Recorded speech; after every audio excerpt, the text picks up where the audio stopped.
Okay, we're going to do a percent yield problem. This is basically a chance for you to look at a reaction that you have, or experiment you've done in the lab, and you're seeing if you got the correct amount of products from your reactants. So what you do is first you solve it with stoichiometry. It's like the perfect experiment where everything goes right and you capture all of the gases you need to calculate or whatever. And then you compare that, excuse me, which is called the theoretical. Theoretically, you're supposed to get that. You're going to compare that to the actual, how much you actually collected in the lab.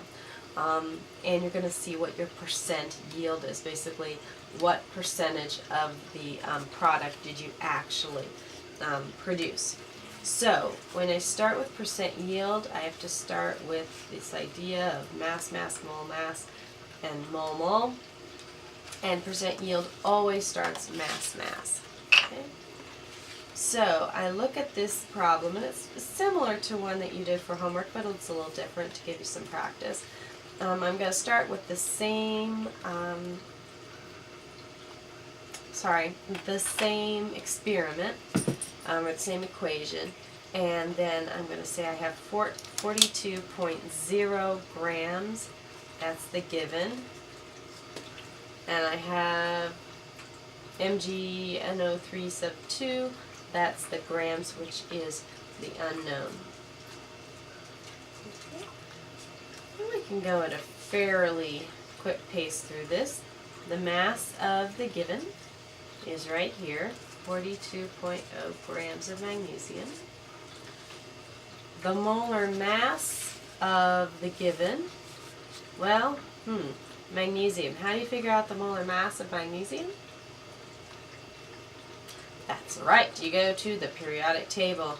And when I go to my periodic table and I look at magnesium, I see 24 point lots of other things. So I'm just going to go ahead, I'm going to call it 24 grams of magnesium. Then up top, it's moles given, but it's 1 mole, because 1 mole of magnesium is 24 grams. So I have 1 mole of magnesium. Now, in the next step, I'm going to go from the moles given to the coefficients. Remember, coefficients are these numbers that are right in front of the formulas. In this case, we only really have one that's written, the 2, but you can imagine these are all 1, 1, and 1 for coefficients.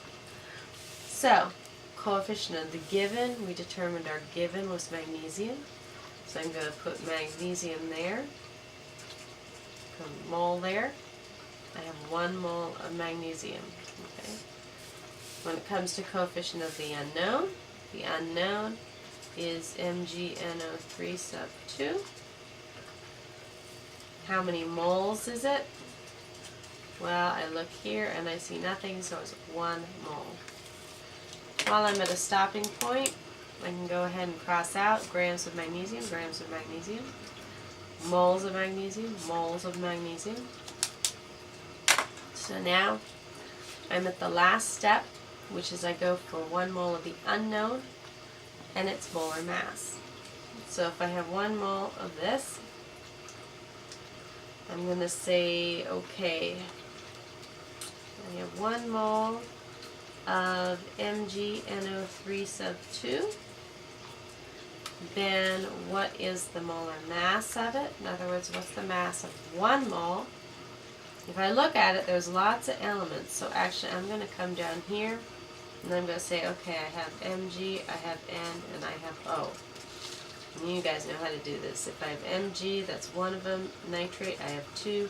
Oxygen, I have 6. If I look at the periodic table, magnesium, once again, 24 up there. The same for the others. Magnesium's 24, nitrogen's 14, oxygen is 16. I end up with 24, 48, and one that I can't remember, 96. When I add all of these up, I get 148. So the molar mass of 1 mole of magnesium nitrate is 148 grams. Notice how I keep writing the formulas, the names down, very important. So cross those out, I'm left with grams of this, which is what I wanted to know. So now I'm just going to do the math here. I'm going to say I have 42.0 times 148, that way, divided by 24 times 1 times 1. Okay, and when I do that math, I end up with 77 point, oh sorry, I'm not quite there yet.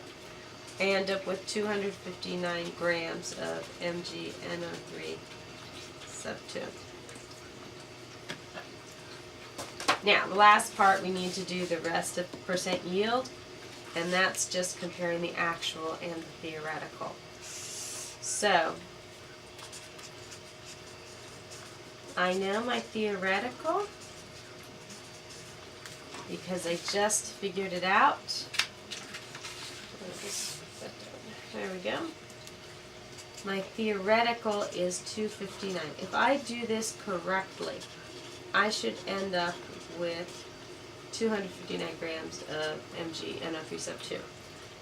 However, in actuality, we ended up with only 201. I made this number up. You would get it from your experiment, you'd get it from the problem. This is not something you are supposed to figure out. The actual will always be given to you.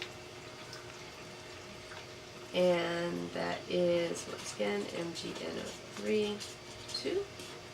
Okay. The formula for percent yield, which you should memorize, it's not too hard really to memorize. And that is, it's the actual divided by the theoretical times 100. It's always the smaller divided by the bigger. So 201 divided by 259 times 100, or in other words, 77.6%. What that means is that in your experiment, you actually produced about 75% of the product that you were supposed to present.